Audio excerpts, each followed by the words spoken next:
¿Qué pasó, mi gente de YouTube? Estamos aquí en un nuevo vídeo donde vamos a hablar de los principales problemas de la agricultura y las medidas impulsadas por Carlos III en este sector. Carlos III nació en el año 1759 y murió en el año 1788. Había sido el rey de Nápoles y Sicilia, pero tuvo que renunciar a este título para convertirse en el rey español, ya que existía el compromiso de no ocupar territorios italianos a la corona española. A su llegada a España contaba con una larga experiencia como rey. Se le consideraba como uno de los monarcas más representativos e ilustrados de Europa, ya que se valió de colaboradores para impulsar la modernización del país mediante reformas en todos los ámbitos, aunque muchas de ellas no pasaron de meros proyectos. Ahora hablaremos de la economía y la política económica que tuvo que enfrentar Carlos III tras su llegada a España. Uno de los factores que tuvo que enfrentar fue la agricultura. Respecto a la agricultura, su principal obstáculo para su desarrollo era el régimen de propiedad de la tierra. La mayor parte de las tierras cultivables no podían entregarse o venderse a quienes pudieran tener interés en mejorarlas o explotarlas adecuadamente, ya que eran tierras amortizadas o en manos muertas. Habían diferentes tipos: eclesiástica, donde la iglesia era uno de los grandes terratenientes, ya que durante siglos había ido acumulando enormes riquezas y donaciones de reyes y particulares. Por otro lado estaban las municipales, que era frecuentemente que los municipios tuvieran la propiedad de ciertas tierras que podían ser de aprovechamiento común de todos los vecinos, es decir, de bienes comunales, como tierras de labor cedidas para su explotación a particulares a cambio del pago de una renta al municipio. Luego estaban las tierras vinculadas a mayorazgo. El mayorazgo era una institución surgida en la Edad Media que permitía a un particular reservar un único descendiente, el primogénito. Todo el patrimonio familiar, podía ser disfrutado por el heredero, pero no vendido, ni donado, ni embargado, sin permiso del rey. Por consiguiente, las tierras vinculadas a un mayorazgo estaban también inmovilizadas, como las de la iglesia o los municipios. La iglesia y la nobleza explotaban directamente solo una pequeña parte de sus tierras y el resto las arrendaban a campesinos en pequeñas parcelas a cambio de pago de una renta y por un plazo limitado. La excesiva renta que el campesino arrendatario debía pagar rara vez le dejaba margen para invertir en las mejoras de la tierra. En consecuencia, los rendimientos agrícolas eran muy bajos y se originaron con frecuencia crisis de subsistencia. En muchas regiones la competencia de la ganadería ovina extensiva era muy fuerte. Los grandes propietarios, organizados en consejos de la mesta, podían ser enormes rebaños que les daban grandes beneficios, y en muchos casos primaba el uso de la tierra para los animales antes que para la agricultura. Ahora hablaremos de la política agraria de Carlos III.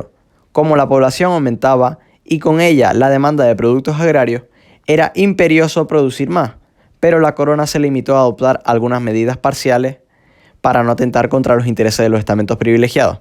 Una de esas medidas fue el arrendamiento de tierras municipales a los campesinos que tuvieran medios necesarios. Esta medida no fue suficiente por estar limitada a ciertas zonas de Castilla y fracasó. Otra fue las colonizaciones de las nuevas tierras, planificadas y financiadas por la corona según el ideal ilustrado de favorecer la existencia de pequeños propietarios campesinos, laboriosos y buenos contribuyentes. El mejor ejemplo de esta práctica fue la colonización de Sierra Morena. Otra de las medidas fue la introducción de nuevos cultivos americanos como el millo y la papa. Además, se llevó a cabo una ambiciosa política hídrica que amplió las zonas de regadío y se limitaron los privilegios de la mesta. Sin embargo, resultaba evidente que el problema de la tierra requería una solución más profunda y así surgió el proyecto de una ley agraria.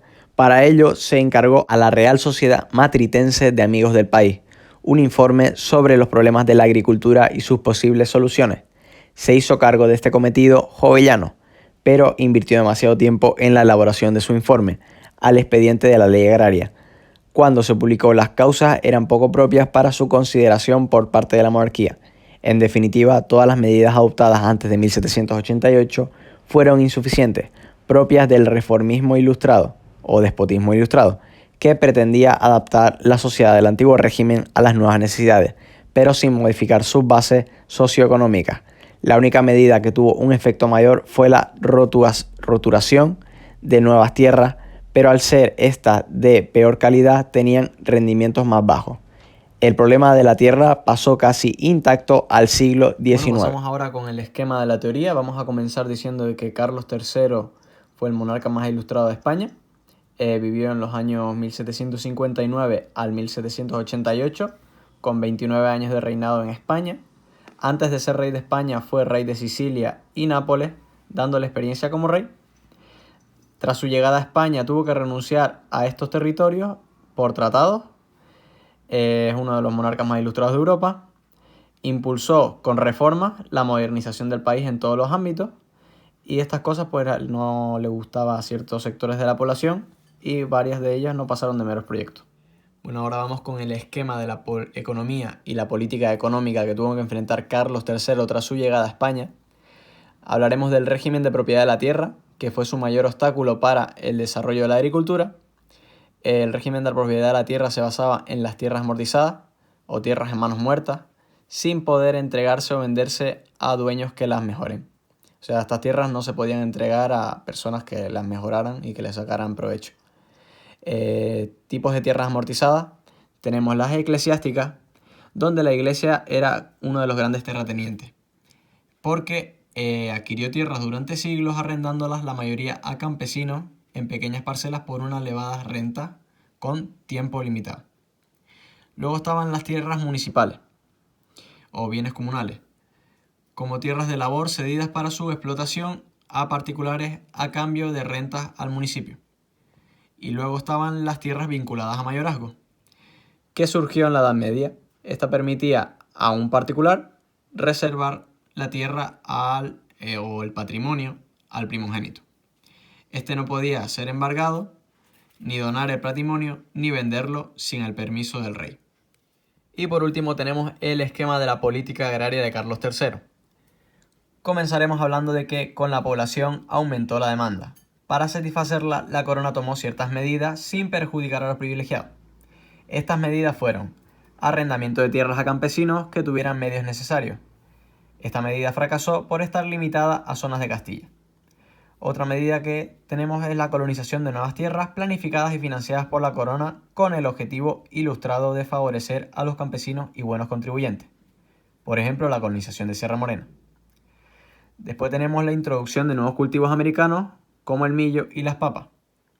Y por último, una ambiciosa política hídrica ampliando regadíos, y además se limitaron los privilegios de la mesta. Todo esto no fue suficiente, surgiendo el proyecto de la Ley Agraria. Para ella, la Real Sociedad Matritense de Amigos del País hizo un informe sobre los problemas de la agricultura y sus soluciones. Jovellanos estuvo a cargo del proyecto, pero invirtió demasiado tiempo en la elaboración del informe, publicando muy tarde para la monarquía, para que la monarquía se hiciera cargo de estos problemas. Medidas antes de 1780 fueron insuficientes, propias del despotismo ilustrado. La frase propia del despotismo ilustrado es todo por el pueblo, pero sin el pueblo. Los problemas de la tierra pasaron intactos al siglo XIX. Espero te haya gustado el vídeo, que te haya servido de ayuda y que te haya dejado las cosas aún más claras. Si te gusta el contenido que subo al canal, dale like y suscríbete y nos vemos en el siguiente vídeo.